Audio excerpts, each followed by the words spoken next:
I don't know what dating violence is. If one of the partners in the relationship is asking you to do something that you are uncomfortable doing and hurts you for it, emotionally or physically, that's definitely some sort of dating violence. Like physical abuse, which is hitting, any of that sort, is not okay. Verbal abuse is not okay. It's not cool to call other people bad names. It's not nice at all. And then like mental abuse too, where like they're always putting you down. That's not good. Bad idea, I guess. I mean, if you're dating somebody, it's supposed to be a good thing, not a bad thing. Everyone has their fights and stuff, but you know, some people take it too far. If you're in a relationship and he hits you and he keeps you away from your family and friends. When somebody's abusing the other person in the relationship. When two people are in a relationship and either the man or woman hurts their partner. When like a guy physically abuses his girlfriend, and probably emotionally too. Violence between two people in a relationship, and that could be like verbal abuse or physical abuse. Dating is an exciting experience and a way people get to know one another in community. For Christians, dating is an opportunity to experience partnership and to start to consider going deeper in the commitment into marriage. Dating is great practice for marriage. But sometimes relationships can get out of control and either physical or psychological abuse can begin to take place. Next on Real Faith TV, we're going to talk about dating violence. Hi everyone, I'm Kira. And I'm Justin. Dating violence is a very serious problem in society today. That's right. In 2008, the New York Times reported that 24% of teens know at least one student who has been a victim of dating abuse. 1/4 of teenage girls in a relationship report verbal abuse from their boyfriends. And according to NCCD, the National Council on Crime and Delinquency, 1.5 million high school students nationwide experience abuse from a partner every year. They also report that 1 in 3 adolescent girls is abused in some form by someone they're seeing. Unfortunately, our spotlight guest, Aileen, is familiar with this topic. She was verbally and physically abused by a boyfriend of 4 years. Next, she'll share with us how she characterizes dating violence. And why she believes victims of dating violence are reluctant to report it.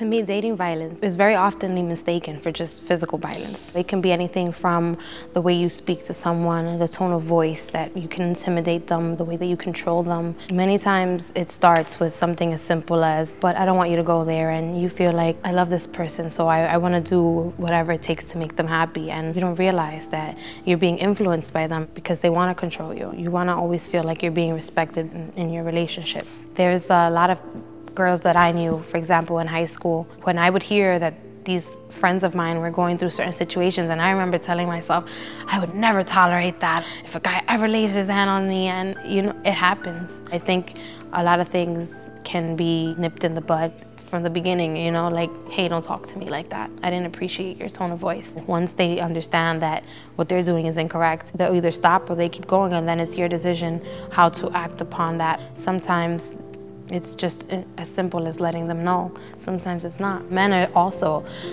victims of dating violence. Women can be very manipulative in their nature and the way that they carry themselves and the way that they direct themselves at men.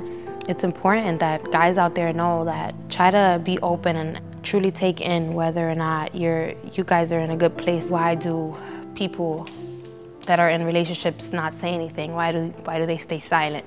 A lot of it has to do with shame.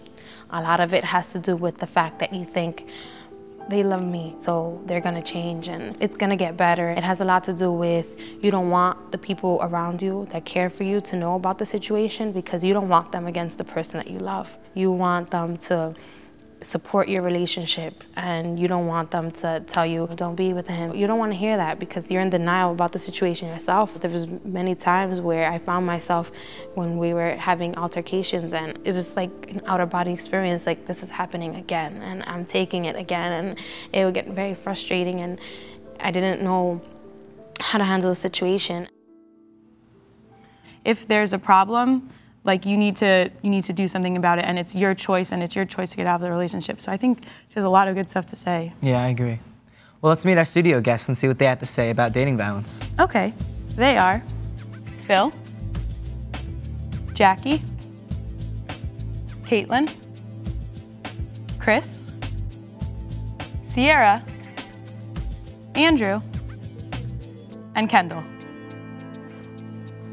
So have any of you experienced or witnessed dating violence? There was a lacrosse player who went to the University of Virginia, and he beat his girlfriend to death, and I think it was just really abrupt. You know, it really like resonated because, you know, everyone thought, how could someone do something like this, you know, especially to someone that they love. I remember reading about that story, and I remember friends with the girl said that it was so unexpected. Unfortunately, in my life, I've witnessed dating violence in someone's relationship, and that person just happened very close to my heart. And they trusted me, and they told me everything that happened. It was very sad for me to be there and listen to what has been happening to her. There was a couple at my school, and I didn't know them personally. All the time, you could just see them constantly yelling at each other. For a complete stranger to realize how terrible that relationship is becoming made it just even worse to look at. Dating violence usually starts with subtle signs. Possessiveness, jealousy, and control by the abuser can be mistaken for intense love. The abuser may say he or she loves them, but then tries to isolate the victim from their friends, family, and other activities. We all need to recognize these early signs for ourselves and our friends. Maybe we can save a friend from pain. We may even be able to save a life. Next, we ask the teens on the street if they or someone they know has ever been a victim of dating violence. Let's check it out. I have actually not been a victim of dating violence, but one of my best friends was molested, and I can honestly say that if you're not comfortable with something that has happened to you, you need to tell somebody. I've seen it happen a couple times, but it's never been to the point where she would come home with like bruises or anything. One of my friends, he was dating a gymnast, and actually she was the one committing the violence to him. In this case, the girl, he actually hitting the guy a couple times. Have you or anyone have been a victim of dating violence? Explain. I don't think I have. I haven't. Never. No, I hope it stays that way. Yes. I don't want to go into detail. One of my friends, he used to hit his girlfriend, and that really got out of control. Like the police got involved. They came to the school and arrested him. It wasn't really a good look. We're no longer friends now, but it wasn't a good look for him. I think it's surprising how many people in the video said that they were a victim or that they knew someone who was a victim, because sometimes you don't even realize how common of a problem that it is. But then here are all these people that it happened to them. Especially verbally, a lot of people don't even realize that they are victims. When my friends tell me stories of the fights that her and her boyfriend or him and his girlfriend would get into, I always say to them, how do you put up with that? That they're abusing you and they don't even get it. You don't really see what's going on, but you can tell in people's eyes the pain that they hold and stuff. A lot of times we play around hitting each other and stuff, but we never know. It could lead to something big, especially if our relationship is still going on for years and years, and it can end up the guy hits the girl, she's end up in the hospital or something like that. Abuse is the opposite of the way Jesus wanted us to treat one another. It's the opposite of loving one another, as we have been loved by God. We all deserve to be treated with respect and dignity. The Catechism of the Catholic Church says that respect for the human person considers the other another self. It presupposes respect for the fundamental rights that flow from the dignity intrinsic of the person. Next, Aileen tells us that the pattern of her abuse started with the little things. Her boyfriend at the time wasn't showing her respect, and he started to lose his temper more often. Soon, her self-esteem began to diminish, and she was accepting abuse she thought she would never tolerate.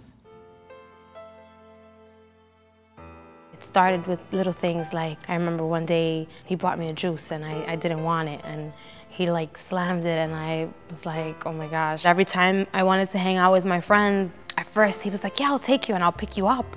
And then it turned into, oh, but I wanted to hang out with you today, and I'll cancel on my friends and I'll hang out with him. And then I realized every time I wanted to hang out with my friends, he wanted to hang out with me. So I tell him, no, I'm gonna spend time with my friends. And he'll show up at my house and be like, if you go out with them, it's over. I found myself getting frustrated because I was losing myself. The first time that we got into sort of physical was after an argument. He pulled my hair. It was a week before Valentine's Day, and he came around Valentine's Day with flowers, and I forgave him. They tell you they'll never do it again, and it went from pulling your hair to pushing you to spitting in my face to punching me. One time we got in an argument and he actually bit this side of my eye, and I didn't see my mom for like a month because I was scared that she would see the black and blue. We got in another argument and he pushed me and I hit my head on the table.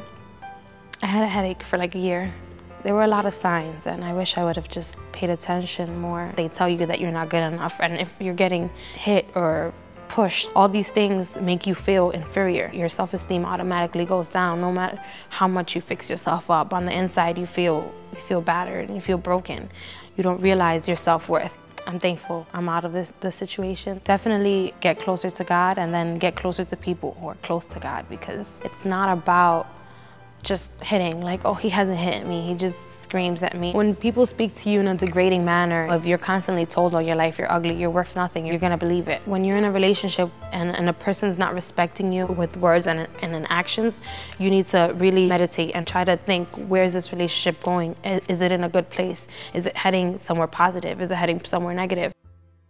I really admire that, the fact that she turned herself out of a bad situation and turned to God. And it just goes to show you how God really is always there for you and can really help you out of a bad situation. If you kind of let any type of abuse slide, it makes it okay the next time. It makes the other person continue it. So you really do need to speak up. The low self-esteem and the low confidence level of yourself it makes you afraid to speak out. So you don't want to tell anybody tangible that's right there in front of you. But the best way to get that off your chest, maybe, is to pray and tell God, because he is always there and he's not going to tear you down. One thing we can also do besides praying is to remember that God made us all with human dignity, with self-dignity, and that we're worth something to God. I think a lot of girls get caught up in the word love, that we don't actually realize that actions speak louder than words. I agree. I think that when someone's saying, you know, oh, I love you, it's a lot easier to make excuses for them. It's okay if he hits me because I know that he loves me, when really that's not true at all. You just need to get out of that relationship because it's hurting you. First, we need to find a relationship with God, and it won't lead to any violence or nothing. The person that you're with, they should look at you and treat you, the way that God would treat you. And they should be loving to you. They should see you as a person that has so much worth and value, and they should never treat you anything less because you don't deserve anything less. Demi Kusha was a cheerleader in a Pennsylvania high school in 2007. She was only 16 when her 18-year-old ex-boyfriend stabbed her to death in her own house.